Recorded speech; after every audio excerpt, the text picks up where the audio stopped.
نحمدہ و نصلی علی رسولہ الکریم۔ ایک سوال ہمارے پاس ہے قرآن مجید میں ارشاد ربانی ہے ان اللہ لا یغفر ان یشرک بہ ویغفر ما دون ذلک ومن یشرک باللہ فقد افترى اسما عظیما۔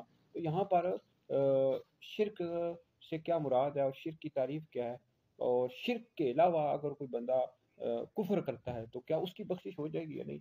دیکھیں اللہ قرآن مجید میں ارشاد ربانی ہے بے شک اللہ رب العزت اس بندے کو نہیں بخشے گا جو اس کے ساتھ شرک کرے، اور جو اس کے علاوہ یعنی اس سے نیچے ہے جسے چاہے معاف فرما دے۔ اور جس نے اللہ رب العزت کے ساتھ شرک کیا اس نے بہت بڑا گناہ باندھا، یہ بہت بڑا اس نے گناہ کیا، اسمن عظیمہ، بہت بڑا گناہ کیا۔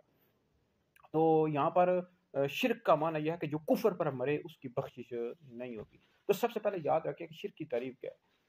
شرک کی تعریف یہ ہے کہ مجوسیوں کی طرح کسی کو واجب الوجود جان کر الوہیت میں شریک کرنا، یا بت پرستوں کی طرح کسی کو عبادت کا حقدار سمجھنا شرک کرنا کہلاتا ہے۔ جیسے کہ مجوسی جو ہوتے ہیں چین والے آگ کی پوجا کرتے ہیں، اور اسی طرح ہندو سکھ یہ بتوں کی عبادت کرتے ہیں۔ تو کسی کو واجب الوجود جان کر الوہیت میں شریک کرنا یا عبادت کا حقدار سمجھنا بت پرستوں کی طرح جیسے ہندو کرتے ہیں، سکھ یا اس طرح کے جو لوگ ہوتے ہیں، یہ شرک کرنا کہلاتا ہے۔ تو کوئی بھی مسلمان شرک نہیں کرتا۔ اللہ رب العزت وحدہ لا شریک ہے، وہ اکیلا ہے، وہ مالک ہے، وہ رازق ہے، وہی زندگی دینے والا ہے، وہی موت دینے والا ہے۔ تو کوئی بھی مسلمان شرک نہیں کرتا، اور نہ ہی کسی مسلمان پر شرک کا ہرگز بھی الزام نہیں لگا سکتے۔ تو اس حوالے سے یاد رکھیں کہ اللہ رب العزت اس بندے کی بخشش نہیں کرے گا، اس کو معاف نہیں کرے گا جو شرک کرتا ہو مر جائے، جیسے ہندو ہیں، سکھ ہیں، مجوسی ہیں۔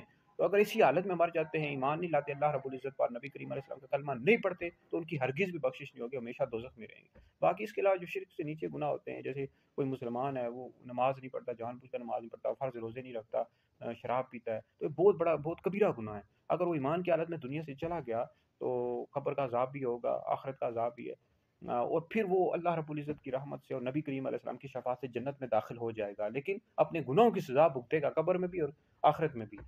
تو البتہ جو شرک کی حالت مر گیا اس کی بخشش نہیں ہوگی۔ تو اس کا مطلب یہ ہے کہ جو کفر پر مرے، کیونکہ جو مشرک ہوتا ہے کفر بھی تو کر رہا ہوتا ہے۔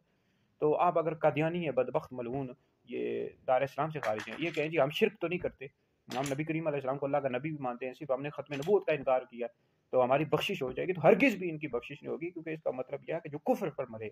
تو اب جو قادیانی ہیں، غلام احمد قادیانی ملعون دجال، اس کے پیروکار کافر و مرتد اسلام سے خارج ہیں، کیونکہ نبی کریم علیہ السلام اللہ رب العزت کے آخری نبی ہیں۔ اللہ رب العزت نے اپنی نبوت کو ختم کر دیا، آپ پر نبوت کو ختم کر دیا، اور آپ کی جو ختم نبوت ہے یہ قطعیت سے ثابت ہے، قرآن سے ثابت ہے۔ تو مطلب یہ ہے جو کفر پر مرے اس کی بھی بخشش نہیں ہوگی۔ اس طرح جو روافض ہیں، شیعہ ہیں، یہ حضرت سیدنا ابوبکر صدیق رضی اللہ تعالیٰ عنہ کی صحابیت کا انکار کرتے ہیں، بعض ایسے بدبخت ہیں، اور اس طرح خلافت کا خلفائے راشدین کی حضرت ابوبکر صدیق، حضرت عمر رضی اللہ تعالیٰ عنہ کی خلافت کا انکار کرتے ہیں، یہ بھی کفر ہے۔ ام المؤمنین حضرت عائشہ صدیقہ رضی اللہ تعالیٰ عنہ پر تہمت لگاتے ہیں، یہ بھی کفر ہے۔ اور اس طرح وہابی دیوبندی علم غیب کی نفی کرتے ہیں نبی کریم علیہ السلام سے۔ تو جو شخص مطلق طور پر نبی کریم علیہ السلام سے علم غیب کی نفی کرے تو ایسا شخص بھی دار اسلام سے خارج ہے۔ تو مطلب یہ ہوا کہ جو کفر پر مرے اس کی بخشش نہیں ہوگی۔ تو لہٰذا یہ ہے کہ جس شخص نے بھی شرک کیا وہ کفر کیا، مطلب مشرک ہیں جیسے ہندو، سکھ ہے، مجوسی، یہ اگر اسی حالت میں مر گئے اور انہوں نے نبی کریم علیہ السلام کا کلمہ نہیں پڑھا تو ان کی بخشش ہرگز بھی نہیں ہوگی۔ اور اسی طرح مسلمانوں میں سے جنہوں نے کفر کیا، جیسے اب روافظ ہیں بدبخت ملعون، انہوں نے خلفائے راشدین کی خلافت کا انکار کر دیا، پھر حضرت ابوبکر صدیق رضی اللہ تعالیٰ عنہ کی صحابیت کا انکار کر دیا۔ تو ظاہر بات ہے جو بھی مسلمان ہو کر اس طرح کے کفر کرے گا ایسا شخص بھی دار اسلام سے خارج ہو جائے گا۔ اور اسی طرح نبی کریم علیہ السلام کے علم غیب کا انکار کرنا، اس طرح اور کئی بنیادی عقائد ہیں جو کتابوں میں لکھے ہوئے ہیں، جو شخص اس کا انکار کرے گا ایسا شخص دار اسلام سے خارج۔ اس طرح روافظ شیعوں کے بہت سارے کفری عقائد ہیں جو ان کی کتابوں میں لکھے ہوئے ہیں، اور اہل سنت کی کتابوں میں بھی لکھے ہوئے ہیں ان کے۔ تو لہٰذا یہ ہے کہ جو شرک کرتے ہوئے مرا، کفر کرتے ہوئے مرا، اس کی ہرگز بھی بخشش نہیں ہوگی۔ اس طرح کس نے جنت کا انکار کر دیا، دوزخ کا انکار کر دیا، فرشتوں کا، یہ باتیں ضروریات دین میں سے، ایسے شخص دار اسلام سے خارج ہے، اس کی بھی بخشش نہیں ہوگی۔